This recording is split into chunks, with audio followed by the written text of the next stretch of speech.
Olá, meus irmãos e irmãs. Mais uma vez estou aqui com vocês para hoje partilharmos a palavra de Deus desse 16º domingo do tempo comum.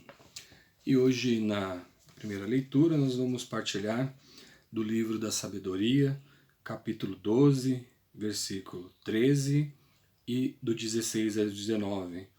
A segunda leitura, continuamos em Romanos 8, hoje os versículos 26 e 27, e o Evangelho de Mateus 13, 24 a 43. O Senhor esteja convosco, Ele está no meio de nós. Proclamação do Evangelho de Jesus Cristo, segundo Mateus. Glória a vós, Senhor. Jesus apresentou-lhes outra parábola. O reino dos céus é como alguém que semeou a boa semente no seu campo. Enquanto todos dormiam, veio o seu inimigo, semeou o joio no meio do trigo e foi embora. Quando o trigo cresceu e as espigas começaram a se formar, apareceu também o joio.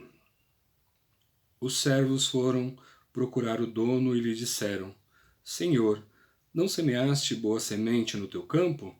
De onde veio então o joio? O dono respondeu: Foi algum inimigo que fez isso? Os servos perguntaram ao dono: Queres que vamos retirar o joio? Não, disse ele. Pode acontecer que ao retirar o joio, arranqueis também o trigo. Deixai crescer um e outro até a colheita. No momento da colheita, direi aos que cortam o trigo: Retirai primeiro o joio e amarrai-o em feixes para ser queimados. O trigo, porém, guardai-o no meu celeiro. Jesus apresentou-lhes outra parábola ainda. O reino dos céus é como um grão de mostarda que alguém pegou e semeou no seu campo. Embora seja o menor de todas as sementes, quando cresce, fica maior que as outras hortaliças e torna-se um arbusto, a tal ponto que os pássaros do céu vêm fazer seus ninhos em seus ramos. E contou-lhes mais uma parábola. O reino dos céus é como o fermento que uma mulher pegou, escondeu em 3 porções de farinha, até que tudo ficasse fermentado. Jesus falava tudo isso em parábolas às multidões. Nada lhes falava sem usar de parábolas, para se cumprir o que foi dito pelo profeta. Abrirei a boca para falar em parábolas, vou proclamar coisas escondidas desde a criação do mundo. Então Jesus deixou as multidões e foi para casa.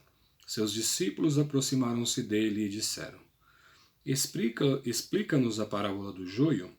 Ele respondeu: Aquele que semeia boa semente é o Filho do Homem. O campo é o mundo. A boa semente são os que pertencem ao reino. O joio são os que pertencem ao maligno. O inimigo que semeou o joio é o diabo. A colheita é o fim dos tempos. Os que cortam o trigo são os anjos. Como o joio é retirado e queimado no fogo, assim também acontecerá no fim dos tempos. O Filho do Homem enviará seus anjos e eles retirarão no seu reino toda causa do pecado e os que praticam o mal. Depois serão jogados na fornalha de fogo. Ali haverá choro e ranger de dentes. Até os justos brilharão como o sol no reino de seu Pai. Quem tem ouvidos, ouçam. Palavra da salvação. Glória a vós, Senhor. Caríssimos irmãos e irmãs, hoje esse evangelho bem longo. Jesus continua nos falando sobre uma colheita, mas antes disso vamos falar um pouquinho do livro da sabedoria, a leitura de hoje tirada do livro da sabedoria. O livro da sabedoria é o mais novinho do Antigo Testamento, foi escrito por volta do ano 1, metade do ano 1 antes de Cristo, por um judeu piedoso. Ele, para a gente poder entender um pouquinho mais, ele foi escrito a uma comunidade judaica da Alexandria, e essa comunidade ela sente o desejo de inculturar a própria fé. Os judeus da diáspora, eles querem assimilar os valores centrais desta nova fé, inculturar os valores positivos da cultura grega sem abandonar a fé central do judaísmo. E o livro da sabedoria é o fruto desse desejo. Nesse livro tem uma relação com ele tem uma relação com os escritos antigos que se falava de Deus, mas nos escritos antigos eles mostravam um Deus mais violento, que diante dos inimigos de Israel eles mostravam um Deus mais violento. Só que agora os judeus da diáspora eles se perguntavam, né? Por que Deus não tomava uma posição contra os idólatras? Então é dentro desse contexto do desejo dos judeus da diáspora de inculturar-se dentro do judaísmo, dentro do cristianismo, mas pegando aquilo de melhor que tem no judaísmo e inculturar nessa nova religião. E o livro da sabedoria então vem mostrar, como nós ouvimos, o autor sagrado vai nos colocando e mostrando que agora eles veem Deus de uma outra maneira.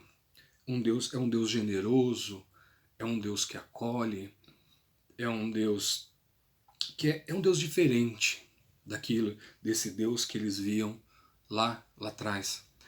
Agora é um Deus generoso, é um Deus que acolhe, é um Deus que é bom, é um Deus que julga com justiça. Esse Deus ele vai se revelando durante a história do judaísmo, desse novo povo. Esse Deus se faz conhecer, se deixa conhecer por esse povo. Então a leitura de hoje, ela mostra que esse Deus, ele, como diz aqui, né? Não há nada além de ti, outro Deus que cuide de todas as coisas. Então é um Deus que cuida, que olha esse povo, que olha por essa gente, que acolhe, que julga com justiça, que não faz distinção de pessoas, que fortalece. É um Deus que crê na perfeição, é um Deus que governa com grande moderação. Isso tudo o autor sagrado vai descrevendo na primeira leitura de hoje. Mas o ponto central é um Deus diferente, é um Deus agora que é um Deus humano. Ou seja, muitas vezes, quando nós estamos num conflito com nós mesmos, a gente não consegue ver isso de Deus. A gente às vezes até questiona. A gente questiona Deus dizendo assim, por que Deus me deixa sofrer? Então, diante do sofrimento, diante de uma situação complicada, a gente não consegue entender quem é Deus. E quando a gente sai desse ambiente, a gente vê realmente a face de Deus. E é isso que esses judeus da diáspora fazem. Ao sair lá, ao partirem para Alexandria, ao sair ali de Jerusalém, eles conseguem enxergar verdadeiramente a face de Deus e ver que não é um Deus mau, mas é um Deus bom, é um Deus que, como disse, né, que acolhe, que vem e não distingue ninguém de ninguém. É um Deus que é Pai. O Evangelho de hoje, Jesus continua conversando com seus discípulos e com o povo, e Jesus sempre quando vai conversar, quando vai ensinar, ele fala em parábolas para que as pessoas entendam aquela mensagem que ele quer passar. E Jesus no Evangelho de hoje, ele conta justamente 3 parábolas. A primeira delas, ele mesmo explica aos discípulos quando ele volta para casa. A casa é o nosso lugar de aconchego, é o nosso lugar onde nós aprendemos a nossa vivência, os nossos valores. Por isso que o Evangelho cita, né, que Jesus volta para casa e lá ele ensina aos seus discípulos e explica a primeira parábola. Então, colocando o que Jesus explicou aos discípulos no nosso mundo de hoje, o terreno em que a semente foi plantada, trazendo para a nossa vida, para a nossa caminhada hoje, seriam as nossas comunidades. A semente que foi plantada é todo o povo de Deus, todas as pessoas. Mas em todas as comunidades, em todos os caminhos da nossa vida, em todas as etapas da nossa vida, nem todas as pessoas são boas. Nem todas aquelas pessoas que cruzam nossos caminhos são bons. Deus plantou coisas, plantou seres humanos bons, Deus mandou seres humanos bons. Mas nem todos aceitaram esse chamado de Deus. Muitos foram levados pelo poder do inimigo. Esses são, podemos dizer que esses são o joio.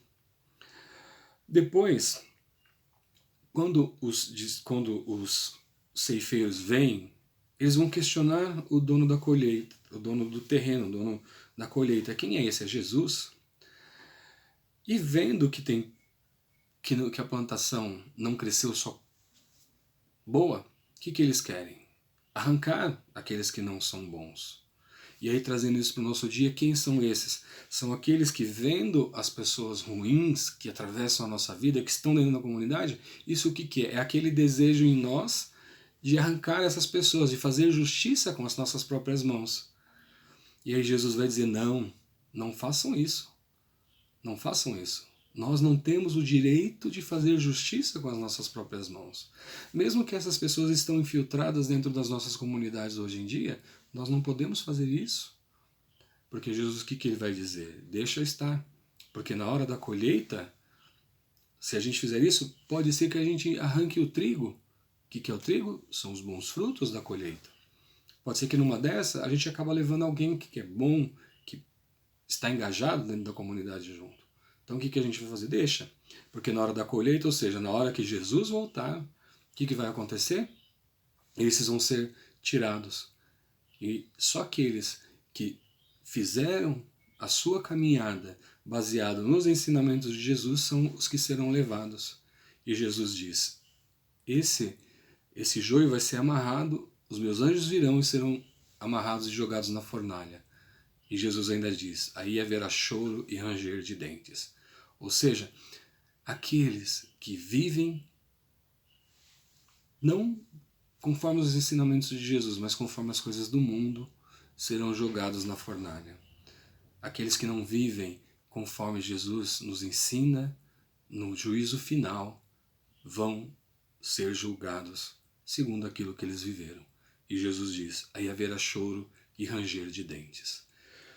Mas Jesus continua ou contando outras parábolas, dizendo, e aí ele nos mostra a parábola do grão de mostarda. Isso para nos dizer que quando às vezes a gente acha que não tem capacidade de continuar, porque nós somos pequenos, às vezes nós somos escolhidos, somos chamados a dedicar a nossa vida a um trabalho na comunidade, e a gente se acha pequenos, acha que nós não temos, que nós não conseguimos, porque nós não temos forças para realizar aquilo, diante de um trabalho que nós julgamos ser tão grande. E Jesus cita esse exemplo para nos animar, porque um grão de mostarda, ele é muito pequeno. É a menor de todas as sementes. E esse grão de mostarda, quando colocado na terra, ele gera um ramo grande, diz Jesus. Ele se torna a maior de todas as hortaliças, a maior de todas as plantas, a ponto de que os pássaros venham e fazem os seus ninhos, ela gera sombra. Então isso é para nos animar, que mesmo tendo esse joio que é plantado nas nossas comunidades, não só nas nossas comunidades, mas nós conhecemos pessoas assim também no nosso trabalho, na nossa escola, na nossa convivência. Quantas pessoas não são assim? Que ficam ali nos cutucando, tentando tirar a gente do caminho de Jesus. Mas Jesus vem dizer, força!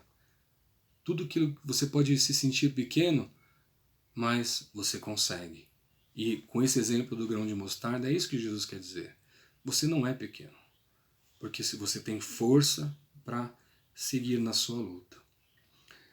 E aí Jesus ainda dá um outro exemplo do fermento.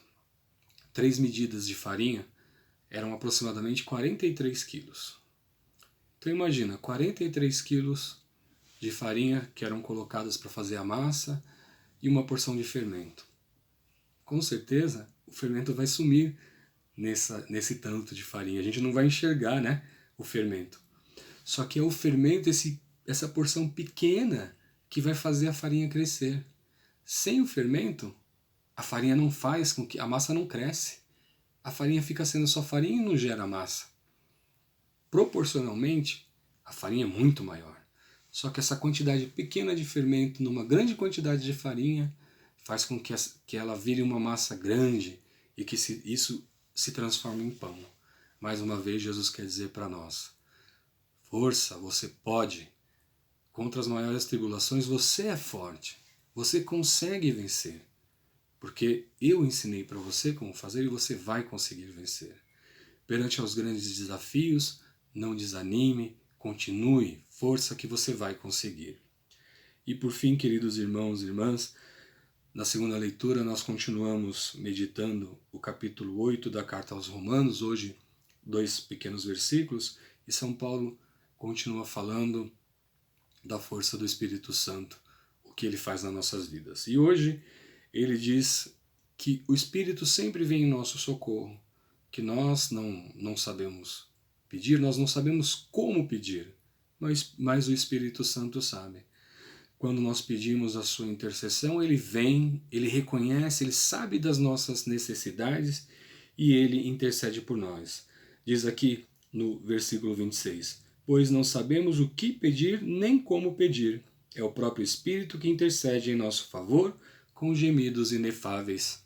Portanto, o que a gente precisa fazer? É deixar, nos entregarmos o nosso coração para que o Espírito Santo haja em nós. É sabermos o momento certo de deixar que ele haja em nós, porque ele conhece as nossas necessidades. Jesus diz que quando ele partir, ele diz: eu vou partir, mas eu deixo um outro defensor. Então o Espírito sabe. Nós precisamos somente deixar então que ele interceda por nós, que ele haja na nossa vida, porque que ele sabe de tudo aquilo que nós precisamos. Ele vem e vai interceder por nós justamente nas nossas maiores necessidades. Portanto, caríssimos irmãos e irmãs, o caminho que a palavra de Deus faz hoje para nossa meditação é que nós temos um Deus que é Pai, um Deus que é generoso, um Deus que sempre olha por nós e que nós somos a semente boa plantada por Deus nessa grande horta, nessa grande plantação, que mesmo na nossa caminhada nós vamos encontrar o joio. O que é o joio? Aquelas pessoas que querem nos tirar do caminho de Deus, mas que nós temos forças junto com o Espírito Santo intercedendo por nós para não deixar que isso aconteça, porque Jesus assim nos quer diante dele.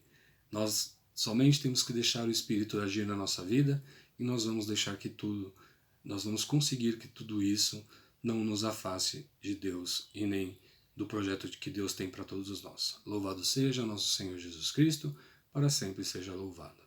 Mais uma vez quero hoje rezar e abençoar todos os nossos irmãos e irmãs que estão sofrendo, que perderam seus entes queridos, todos aqueles em especial que estão passando por esse momento de enfermidade, que eles possam recuperar e voltar para suas casas, que eles possam ter uma franca recuperação. Hoje, em especial, meu grande amigo Cláudio, que se encontra internado e recuperando da Covid.